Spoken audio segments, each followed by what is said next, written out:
দেশে আমাদের মায়েরা তারা ইজ্জত এবং নিরাপত্তা এই দুই জিনিস সঙ্গে করে তারা সমাজের উন্নয়নে অবদান রাখবেন।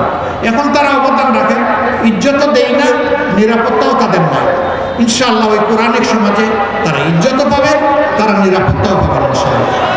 অনেকে বলে তাদের সবাইকে কে বুরকা পরাবেন না, তাদের সবাইকে আমরা জোর করে বুরকা পরাবো না, কারণ এই সমাজে শুধু মুসলমানরা বসবাস করে না, অন্য ধর্মের লোকও আছে, তাদের বুরকা পরা বাধ্যতামূলক না। যে ইমান এনেছে বুরকা তো তার জন্য। তাছাড়া মুসলমানদের মধ্যেও কেউ কেউ থাকতে পারে যারা হয়তো ওরকম পর্দা করেন না, তাদেরকে আমি জোর করে পড়াবো কেন?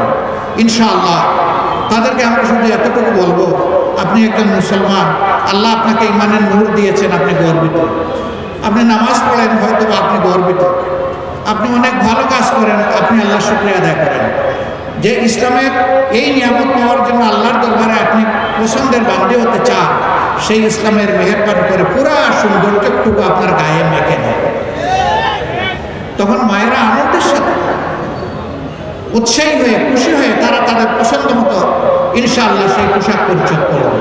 আমরা কারো উপর জোর কাটানোর প্রয়োজন হবে না ইনশাআল্লাহ।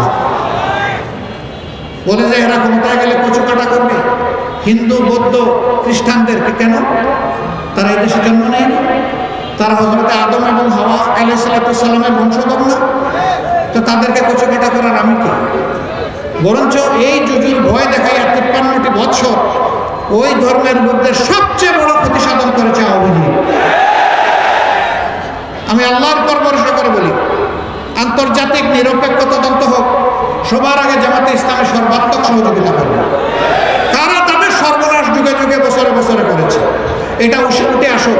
সেই কুখ্যাত ব্যক্তিটিকে যদি উঠে আসে যে ডাক্তার শফিকুর রহমান, সেই কুখ্যাত ব্যক্তি, আমাকে আপনারা সবাই ঘৃণা করবেন, ঘৃণা। আমরা ওদেরকে চিনতে চাই, ওদের শ্বেতপত্র চাই, ওদেরকে দেখতে চাই, বর্ণচূড়াদেরকে জাতি জানতে চাই। আমরা এই মাইনরিটি মেজরিটির ধাক্কা ধাক্কি শেষ করে মাটির সাথে মিশিয়ে দিতে চাই। যারা এই দেশের নাগরিক তারা সকলেই সমমর্যাদার ভিত্তিতে নাগরিক, তারা গর্বিত নাগরিক। যদি মসজিদ ভাড়া দেওয়ার দরকার না পড়ে, মন্দির, প্যাগোডা, চার্চ, মঠ ভাড়া দেওয়ার দরকার হবে না ইনশাআল্লাহ। তা নিশ্চিত করা হবে সেই সমাজে। এবার তার বাস্তবতা আপনারা দেখেছেন।